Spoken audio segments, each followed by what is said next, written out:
G'day friends and welcome to another one of my videos. Today we're doing a 1 month review of the Osmo Pocket. So I've had it for quite some time and I've been playing around with it, trying to get to know its all its nuances and all these little features. And I must admit there are a few areas where I think it's lacking, and in other areas I think it's a little useful device that I'm pretty happy about.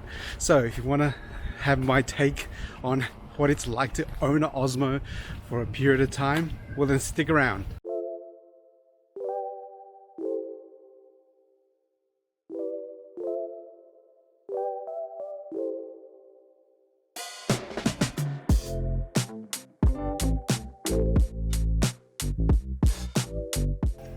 And welcome back. Now the first thing I want to talk to you about is the video.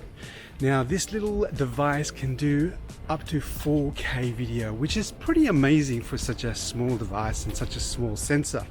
But what I find is that it is a nice, clean, crisp image, and it's really nice even when you convert it or down sample it to 1080p. It tends to have a good amount of pixels and makes it look really beautiful.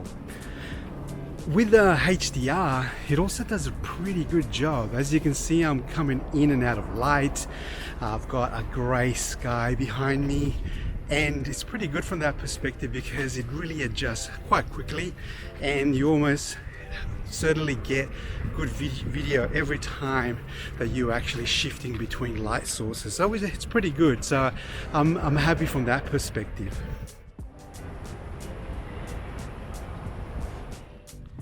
Now, as we walk down some Sydney streets and take this device for another road test, one of the things that has to be made very clear is that to use it in this manner with selfie mode, the camera facing you, it can't be done without having a reasonably good and steady selfie stick.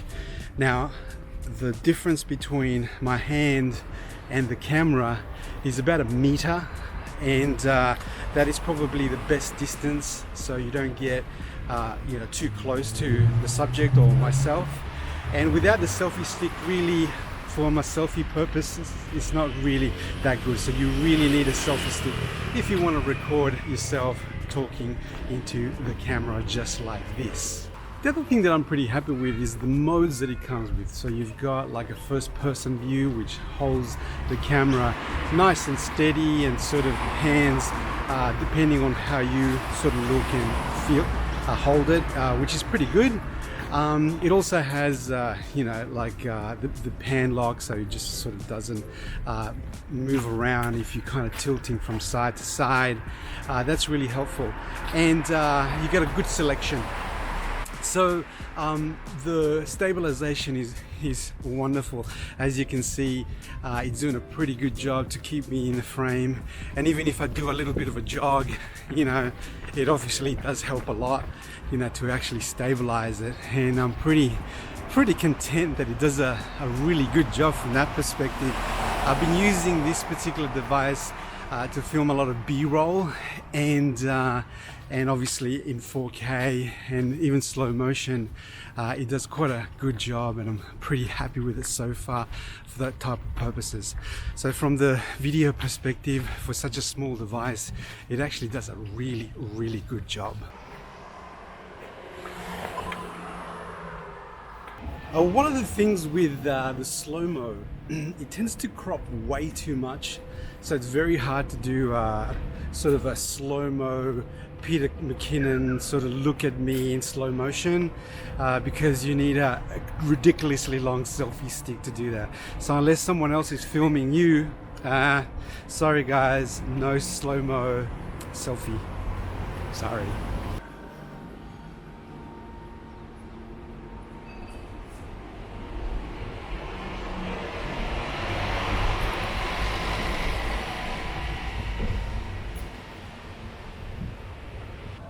One of the features that this camera can do is time-lapse. Now, I had a couple of goes at doing it, trying to do a hyperlapse, And although it does have the potential to do it, but the camera tends to wander too much, and so you lose that control, so you end up doing a hyperlapse of it pointing at the roof or pointing at the floor, and it really doesn't work the way that you want it to work. But a stationary time lapse is pretty good. I mean, I have had quite a number of goes at doing it, and it is a nice feature if you have the Osmo Pocket nice and stabilized. I mean, that's one of the things that I want to talk to you about, because I think that's without the stabilization and hyperlapse, it really doesn't do a good job. It kind of struggles.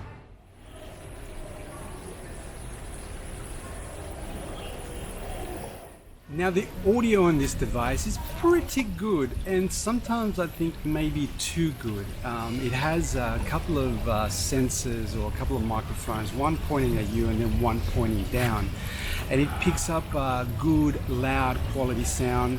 But sometimes it's too good because it picks up all the, sounds around you, and I'm not sure if you could probably hear that pond sort of making its gurgling sounds and the water falling, but sometimes it could be a little bit distracting, and it's just way too much noise.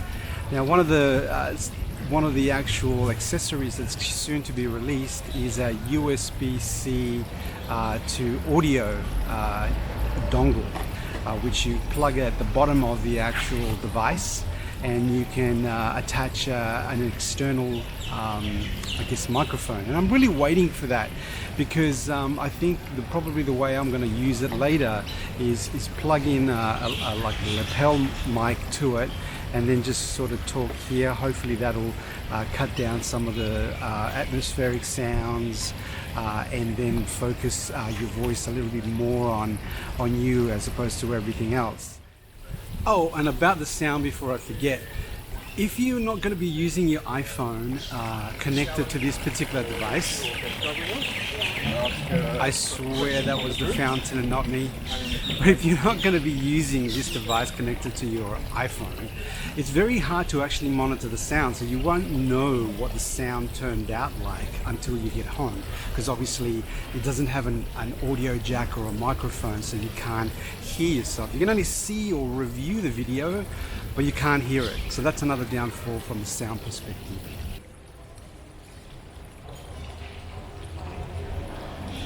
Now, although DJI put a lot of thought and effort into making this device as compact as possible, and I do find that it's a beautiful device for B-roll or capturing footage on the fly, it is really good for that, especially in 4K. I don't think it was ever intended to be a selfie type of device, because you have to go to great lengths to actually get it working for you. But nonetheless, we work out how to sort of get around those challenges. But one of the things that it's more than obvious is that DJI had accessories in mind when it came up with this device. So obviously kept the price of the device quite cheap by making it nice and compact. But in reality, it's not a complete package, because you really have to buy the wireless kit. You can't sort of link to this device using Bluetooth. It needs to be connected either by the little hot shoe type of adapter, or the wireless accessory that you'll have to pay for it separately. So for you to actually complete the kit and sort of have everything that you need to actually get it done, you have to buy at least a couple of $100 worth of accessories. So that really adds to the price of the unit and what you're going to use it for. So accessories is a bit of a pain, and I've tried to buy as little as possible. The only one that I've purchased is a little cage where you can actually attach it to a GoPro mount, and that's how I actually got it on this Manfrotto selfie stick to help me do the vlogging.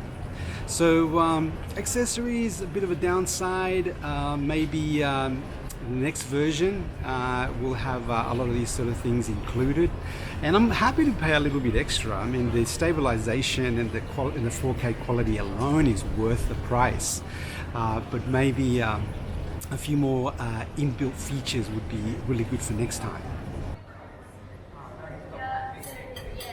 So the battery life on this device is awesome. It's so awesome, I always forget to recharge it. So there's a bit of an issue there because whenever I remember to pull it out and take it out and do some filming, it's like, oh, I forgot to charge. So obviously yet another accessory to make sure you have is a spare battery with a USB-C adapter, so you can actually charge the Pocket on the go, because it's a bit of a pain, but the battery life is awesome. And you know, obviously there's goods and bads to everything, but you know, I'm really enjoying its lengthy battery life. Thank you. Now, as I demolish that carrot cake and coffee, it reminds me of the old anecdote that you cannot have your cake and eat it too with this particular device. So I did recommend it, obviously, because of its nature, small nature, the gimbal, and I still do for that perspective. But I get a lot of questions online whether this is the vlogger's quick get out of trouble sort of device, and I think without a stand or without a selfie stick, it's really hard to actually use it as a vlogging device, because it always runs the risk of actually falling over and sort of, you know, damaging the gimbal. So it does require accessories. Now, it is a perfectly good device if you want to put it in your bag and have it as a backup. Maybe you don't want to use your iPhone or your phone to actually take some video, and you want to get some good 4K video without wasting the battery on it. You know, it's perfect for that. So it is a great backup device. But would you spend $400 to $600, depending where you live, to actually buy this device for that? Maybe not. You know, I think it is a cool little device. I think it has a lot of features that make it desirable on paper, but functionally it's probably not something I would spend $600 on. There's, you know, that money can be probably better spent on something a lot more robust than this. So that kind of sort of sums it up for me. I'm enjoying using it. It is a little bit awkward, obviously, trying to vlog with this selfie stick right here. People give you these sort of funny looks. It'd be nice if I could just sort of stick my hand out and vlog like that, and then that will make it look a little bit more natural. But unfortunately, you need the distance, or else you're just really not going to get the good vision that you're after. So that's it. A quick, nice video, a 1 to 2 month review of using the Osmo Pocket. Is it a good investment long term? I guess if you've got lots of cash and you're looking for something portable and something you can like whip out quickly to capture some nice fast video, sure, go for it. But if you are a little bit more selective and you're watching your pennies and you're looking for something that's going to serve different purposes, maybe you should save your money and buy something that's going to give you more of the complete package. Maybe something like a pocket camera like that we used to have in the old days. So that's it, guys. So if you like the video, give it a like, and if you want to see more of these sort of tests and real world uses, this is what I try to differentiate myself on, that I'm actually using these devices. I don't just take pictures and talk about them. Please subscribe, and until the next time, ciao for now.